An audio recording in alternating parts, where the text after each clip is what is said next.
Hi, you're with your girl Olivia Delake at the 10-Minute Live Spark. Today's guest is a powerhouse in purpose driven leadership.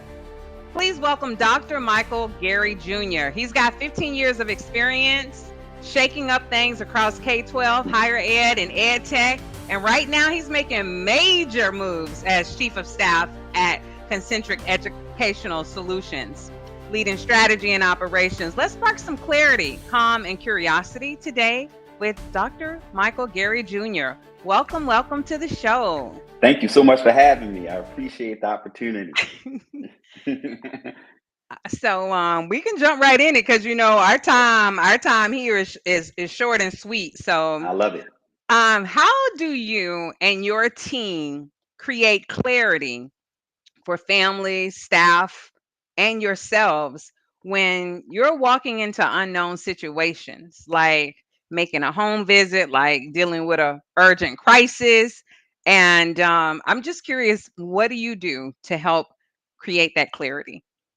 So we're trying to establish a baseline of trust with the family. So I'm a stranger knocking on the door. They don't know me. My home visits are unannounced, so they don't know that I'm coming.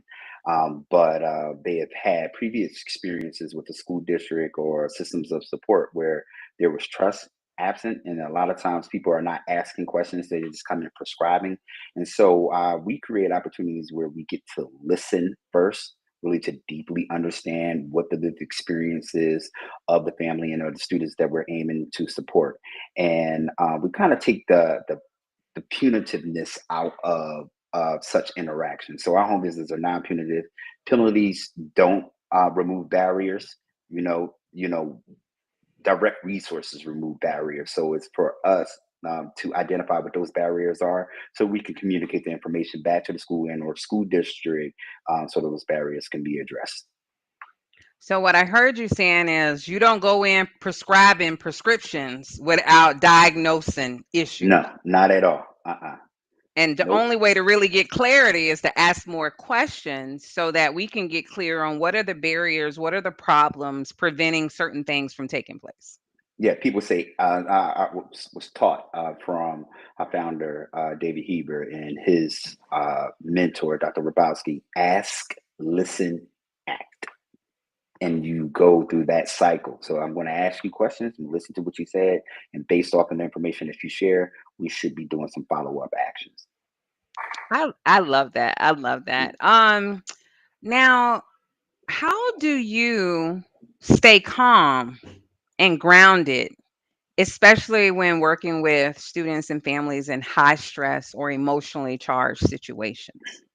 Oh, so that's really easy. They're not mad at me, right? And so I don't have to come into a situation personalizing it, right? So I remember this one time I was doing a home visit in Baltimore. Grandma was angry about what was going on with her grandchild, and I mean, she was about to hit me with the cane, right? But it was a high stress thing, but she wasn't mad at me. I did not do it, right? And so considering that, I let families know that this is the opportunity for you to get it all out. So don't feel as though that you have to articulate yourself in any way. If it's yelling, if it's screaming, I can take it. Of course, I'm not going to allow myself to be in any unsafe situations, but nonetheless, a lot of times families just want to be heard. And however they deliver that message, it doesn't matter to me, as long as when I am done, they understand that I heard them and I'm going to do something. And so it is really easy for me to stay calm and grounded with families because I don't personalize it. I didn't do it. So I'm not going to assume responsibility for things that I had no impact over. And so my job is to listen and make sure that we respond accordingly. Okay, so kind of you're going in as that third party, but I'm a principal at a school, because we're targeting principals and assistant principals. And Hmm. then all of a sudden, the parent is going off because of another parent or another teacher. Can I still stay the same calm? Because it's not directly on me, but it's someone in my building that's being Well, attacked. well, yeah. I mean, so you know that if they're coming and they're speaking about somebody else, they already identify who they are blaming in a sense, right? And so it's not for you to assume the role of that person. It is for you to receive what the family member is sharing, identify what their expected outcome are of the situation is, right? And then present options and resources so that you can get them to that outcome. You know, again, establishing trust. And if you are dealing with traumatic situations and you didn't spend a considerable amount of time building the baseline of trust with your families, then you're setting yourself up for failure. I always tell our partner schools that the first time that a parent should hear from you should be about, hey, I'm Mr. Gary, I'm going to be Trip is my son. I'm going to be Trip's third grade or fourth grade teacher. He's going to the fourth grade. He'll be mad at me about this. Fourth grade teacher. I just want to let you know this is when you're going to hear from me. You're not going to hear from me the first time about something bad. I'm going to call as much as I can to celebrate. Your child, right? And you start that off. So when it's time for difficult conversations, then they're more willing to be receptive. You're not just looking like the police officer. I think I'm gonna say that and put that on viral. I hope it goes viral Me too. because I mean, I just keep seeing the same situation. We only call parents when there's a problem. We don't Hmm. call them when their kids are coming to school on time every day. Like, thank you for getting your child here. Thank you so much for letting me have the opportunity to teach them. And when he does do something wrong, it's a different conversation. It is totally different. But if you just called me, it's been almost 130 days in school. My Hmm. son all of a sudden sticks a bird at somebody and you suspending him for 3 days. I'm going to come and I'm going to have a problem. I'm going to have a Yep. problem. And so my best friend, Arnold Ford, he's an assistant principal at Mastery Charter School in Philadelphia, right? And go follow him, Uncle Arnold with a K, Uncle Arnold. And he believes that love is the curriculum there, right? And so his videos that he posts all the time is all about the love, like the hugs and stuff that he's giving kids. He's setting that tone as soon as they get there. And it's my favorite video, and I talk to him about this all the time, is this one video where there's this exchange between the father and him, and it's a little girl that is the student. The dad comes, drops her off. He's carrying her book bag, right? She gives him a hug. Dad gives Arnold a hug. They dap it up and they hug. Then the student gives Arnold a hug, right? And so now the student knows that Dad and Mr. Ford is on the same page about my well-being, right? And so when we do that more, then now those difficult conversations become much more easy because love is the curriculum. We led with the love. I love that. And it's love definitely brings the respect, and I'm going to respect you Yeah. more because you're Yes. showing me love first. Yes. Um, Yes.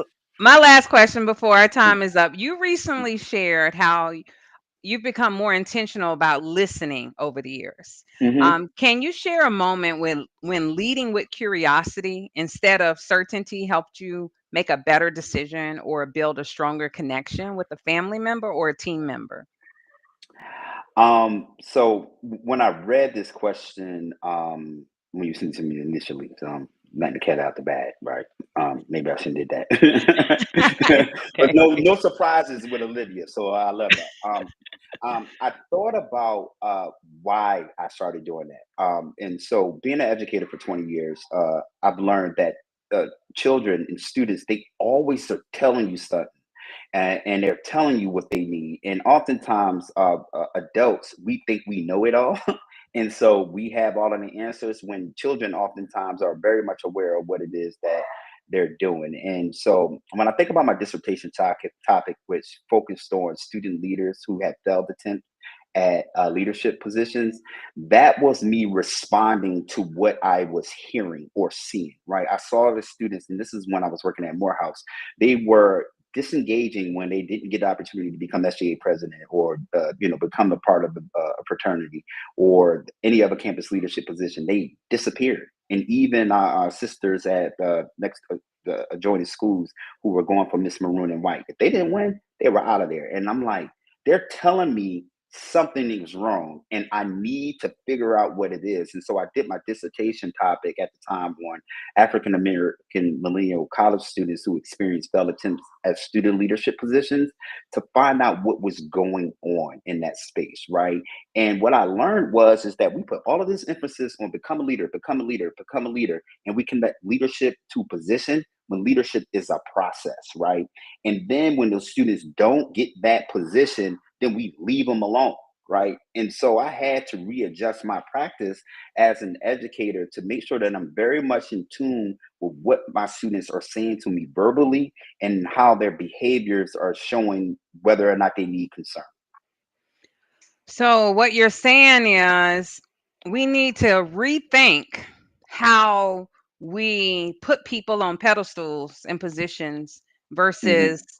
if they knew that failure was part of the process. Like, okay, you didn't make that. Now, that means go and change your game plan. That means what do you need to do to be better so you can be. But at the end of the day, you were observing, you were listening, and you were curious about why are these students leaving? Yep. And so that lesson that it taught me and reinforced for me is that you don't always have to be number one. And so, as a chief of staff, right, you're not the number one, but it doesn't mean that you don't heavily influence what happens in any particular organization, right? So, you may see David out there as the face, right? You might see Molly out there as the face, but who's in the background ensuring that they have the ability to do what they do best, right? And so, it is those directors, there's those chief of staffs, there's those executive assistants, there's those professional student advocates, are people that are on the ground doing the work. Those people are the ones that help stand up the organization, while though they may not be the person in, in the leadership position, Yes, we but always they're got the equally as unsung vital. leaders. Well, Hmm.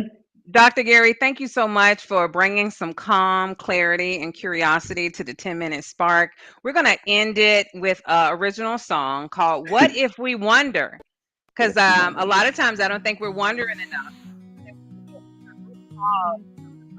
We're going to play like a minute because we are a little bit over.